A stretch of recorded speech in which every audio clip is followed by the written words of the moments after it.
Bonjour, je suis Nkonou Yao Eklo, le président du Temps de la jeunesse patriotique, un Togolais, et je viens m'exprimer suite aux événements survenus au Kenya. L'actualité a été marquée par une décision du président kenyan, du gouvernement kenyan, qui a suscité des manifestations qui ont conduit à des affrontements entre les forces de l'ordre et les populations civiles et a conduit à un drame où on compte des morts d'hommes.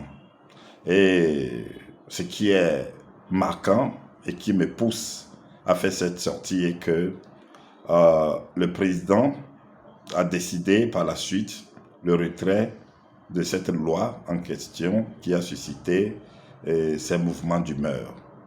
Et donc, je voudrais saisir cette occasion pour m'adresser, pour oser m'adresser au président, à nos présidents africains, à nos respectables présidents africains. Et je voudrais sincèrement les implorer nos chefs d'État africains à plus de patriotisme, d'amour pour nos pays, parce que le patriotisme incombe l'esprit d'acceptation mutuelle. Le patriotisme incombe l'esprit d'amour et c'est une responsabilité pour nos présidents de nourrir, d'avoir un amour, une considération pour leur peuple, pour leurs compatriotes. Et je crois que ce patriotisme-là doit pouvoir permettre à ce que qu'ils optent beaucoup plus pour les préventions. Les préventions, c'est-à-dire tout ce qui peut éviter qu'il y ait des mouvements d'humeur et conduire à des morts d'hommes. C'est vrai qu'il y a toujours des incompréhensions entre les hommes, mais que ces incompréhensions ne soient pas de nature, ne prennent pas l'ampleur jusqu'à découler sur des morts d'hommes. Alors pour ce faire, sincèrement, je veux implorer nos chefs d'État africains à aller vers un changement de mentalité. Un changement de mentalité qui va leur permettre de se soucier beaucoup plus de l'épanouissement des populations, de se soucier beaucoup plus du bien-être des populations et non pas des décisions qui doivent conduire à des affrontements entre les forces de l'ordre, entre les armées et les populations jusqu'à conduire à des morts d'hommes.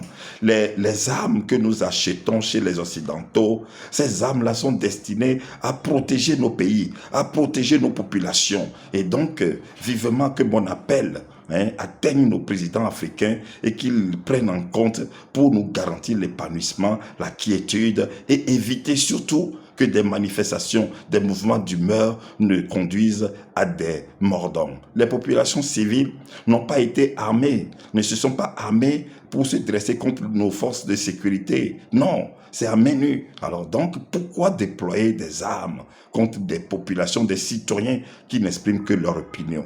Et au même moment, je voudrais saisir également cette occasion pour interpeller nos différents leaders d'opinion, que ce soit les partis d'opposition et les partis, mes collègues de la société civile, à éviter également de surenchérer, à éviter les surenchères, parce que lorsque le président a voulu éviter que ceci ne dégénère encore plus en décidant du retrait de cette loi, au lendemain, nous avons vu que, oui, des manifestations ont encore repris pour demander la démission du président et ça, ce n'est pas du tout légal. Pour des acteurs, des leaders d'opinion, des acteurs politiques, des acteurs de la société civile, la légalité et le respect doit être ce qui doit prévaloir et non pas semer du désordre parce que qu'au lendemain de cette décision du président, ces manifestations-là qui demandent la démission, le départ du président, ça c'est du désordre, c'est de la pagaille. Et sincèrement, nous, acteurs de la société civile et les partis d'opposition, nous ne devons pas entretenir le désordre, la pagaille, parce qu'après tout, ce sont les pauvres populations qui en pâtissent. Et nous également, au lieu que nous interpellons nos présidents à nous épargner, à prévenir ces affrontements entre les forces de l'ordre et les populations. Alors nous également de la société civile et les partis politiques, les leaders politiques ne devons pas aller aussi également dans ce sens-là, parce que en allant dans ce sens-là, c'est d'autres affrontements que vous voulez causer encore entre les forces de sécurité et la population civile. Or, nous sommes tous des fils de même patrie, nous sommes des fils de même Afrique, nous sommes les fils de même pays. Alors donc vivement que ce changement de mentalité nous atteigne, nous tous, Africains, pour que nous fassions l'essentiel pour notre valorisation, pour l'élévation de nos pays, pour une bonne ambiance entre nous, les Africains. Je vous remercie et j'espère que mon message a été bien compris. Je reviens. Merci. Nous.